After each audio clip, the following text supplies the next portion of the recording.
दिग्रसारणी रस्त्यावर कचऱ्याच्या ढिगाऱ्याला भीषण आग, विद्युत वायरिंग जळाली. अग्निशमन दलाच्या तत्परतेमुळे मोठा अनर्थ टळला. दिग्रसारणी मार्गावरील रस्त्याकडेला नागरिकांनी टाकलेल्या कचऱ्याच्या ढिगाऱ्याला गुरुवार दिनांक 22 मे 2026 रोजी सायंकाळी 7 वाजताच्या सुमारास अचानक भीषण आग लागल्याने परिसरात एकच खळबळ उडाली आहे. काही क्षणातच आगीने रौद्ररूप धारण केल्याने धुराचे मोठे लोट परिसरात पसरले होते.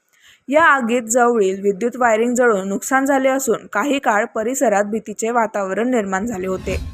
आग आणखी भडकली असती तर मोठी दुर्घटना घडली असती अशी चर्चा नागरिकांमध्ये सुरू होती. घटनेची माहिती मिळताच नगरपालिका अग्निशमन दलाने तातडीने घटनास्थळी धाव घेतली.